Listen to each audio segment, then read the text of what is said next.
This is the makeup tutorial for Cat of Corona's production of Joseph and the Amazing Technicolor Dreamcoat. And today we're going to be talking about the different products you need to do your makeup or your child's makeup, and the different positions for blush and what the eyeliner and things like that should look like. So we're going to start by showing you the items you need to purchase. At A&H Rentals in Riverside, you can purchase a makeup kit that comes completely stocked with all of the things that you'll need for their base makeup. And it will be matched to your child's skin tone, so you'll need to take your child with you when you go to purchase that if you don't already have one. Inside that makeup kit, you're going to have a little bucket of translucent powder, a thing of foundation, this little color palette, which includes a highlight that we use sometimes on the brow lines and the eyelids, a shadow, a blush, and a lip color that is matched to the foundation that you purchased, a little sponge for applying, a powder puff, and what they like to call an eye pencil that really is not an eye pencil. It is a brow pencil. So you're going to want to go out and then separately purchase a brown or black eyeliner depending on what your child's character description is. For all of our kids chorus, it's going to be dark brown, and you can purchase either a pencil, like a regular dark brown pencil from a different company that is actually an eye pencil, or you can do a powdered eyeliner, or you can do a cream eyeliner as well. So you can purchase one of those and apply it either in pencil or with a brush, whichever is easiest for you. I know for my son, eyeliner is like the hardest thing to do, so I use a brush because it is faster than using the pencil, and it goes on much easier and we don't have to fight as much. So when you are applying your child's makeup, we have our beautiful model Emma over here, and Emma is going to be helping me out today as I show you what exactly you should be doing. You're going to take the foundation, and if your child has sensitive skin, you're going to want to go ahead and start with a moisturizer on their skin. If they are prone to acne, you could put something that has like that salicylic acid or something underneath it, whatever you choose to do. But you're going to want to dip your sponge into the foundation, and then you're just going to very smoothly and carefully apply it on their face in a nice thin layer. We don't want it on too thick. We don't want it to look cakey. Blend it in to their hairline. Sorry, Emma, getting it in your eyeballs. It's okay. Make sure you do their eyelids and under their eyes. Most of your older kiddos can do this part by themselves. I think even Emma can do it by herself. Some of our 8-year-olds struggle with doing it on their own, but without it being cakey. But you're going to want to make sure that you check it for them. Don't trust them to do it by themselves without checking it to make sure that they've done it correctly. They need to show up for every rehearsal with this makeup already on and done, and for every call time for shows is what I really meant. Turn your head this way for me, sweetie. So you're just going to put this foundation all over her entire face. They're going to love you for poking at them.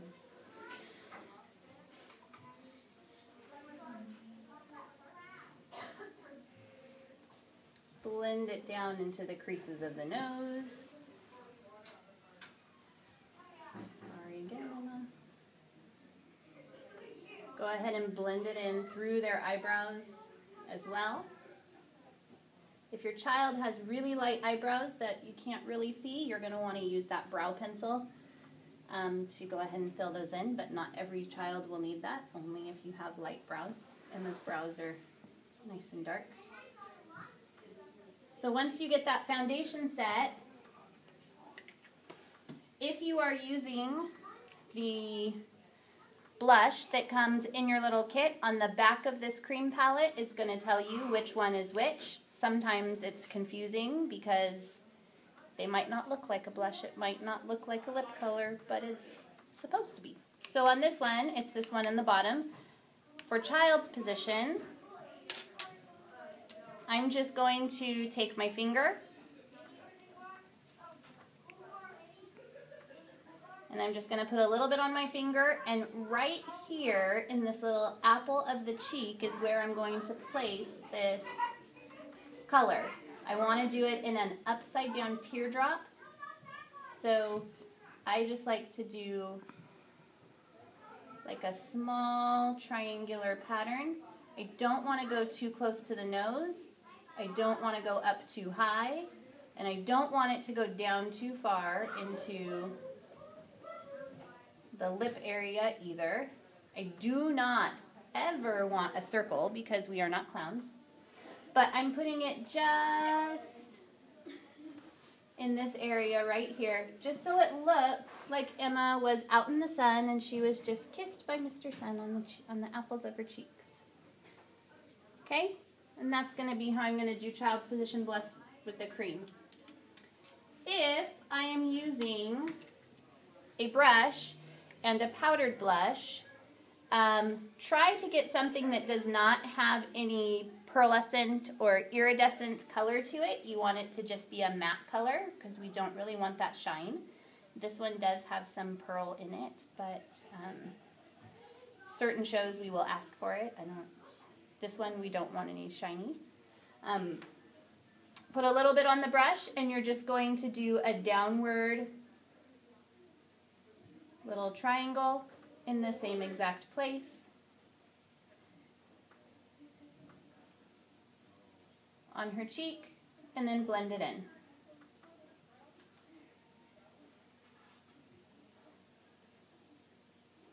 Okay, so Emma now has her child's position blush on. If I were to use the lip color that is in here, I would just take a Q-tip or whatever you choose to use. Sometimes I just use my finger. It depends on the kid. And you're just going to apply that lip color. I like to do it before I powder, and then I like to do it after I powder. That way when they lick their lips, there's still a little bit of color underneath, and they don't tend to eat it as much. A lot of our kiddos will eat their lip color as they talk and as they sing and as they lick their lips for all of those things. They'll eat their lip color. Open up a little bit for me, Emma. That's gross. So you're going to just put your lip color on. Now if I'm using an eyeliner pencil, I'm going to obviously just use pencil. If I'm using a cream or a shadow-based eyeliner, I'll use a brush to do that. For the kids chorus and all of our child positioning makeup, we are going to do the eyeliner 3/4 from 3/4 of the way in all the way to the tip over here. I don't want to go all the way to this crease. I just want to go about 3/4 of the way. And I don't want any on the top lid. So, as Emma looks up for me,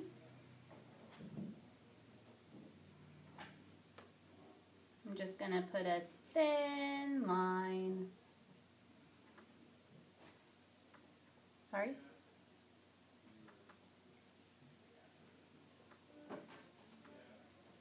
And again, I'm just going to keep that about 3/4 of the way over. I'm not going to go the entire way.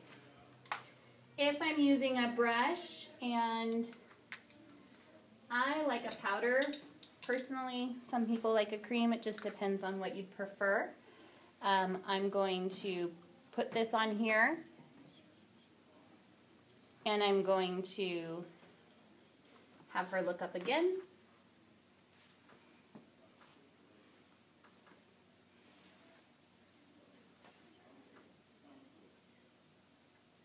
And then I'm just going to take it all the way to the end. This one went a little far because my angling is not correct. But you just want to go 3/4 of the way over to the end and make sure it's a nice, good line. We don't want it to be too thin, but we don't want it to be too thick either. If you are going to fill in those eyebrows, you're going to use this eye pencil that came inside your kit. And you're just very carefully just going to go through. This thing is extremely hard, which is why we don't use it for the eyeballs, because you'll poke your child's eyeball out before you'll get the color out. So you're going to just go through and vary with little strokes, not really drawing it on, but just kind of filling it in. You're going to add some substance and some color into her eyebrows. Make them look a little bit darker. And that, after I powder, is the extent of child position makeup.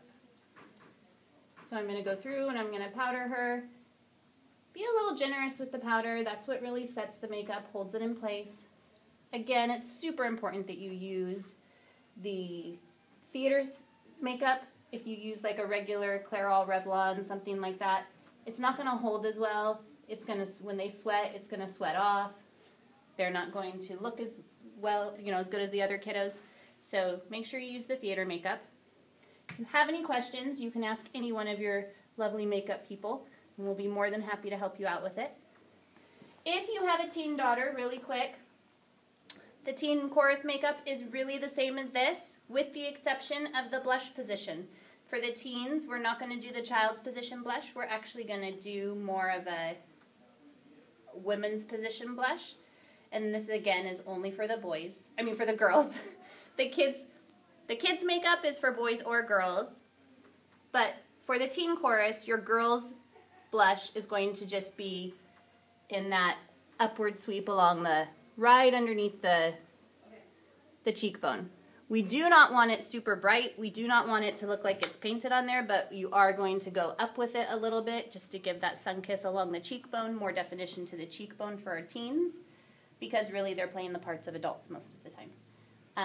And the boys will follow this same kids chorus with this positioning of blush. The eyeliner will be the same, with the exception of some of our specialty characters who will have different eyeliner, and that'll be in your packet.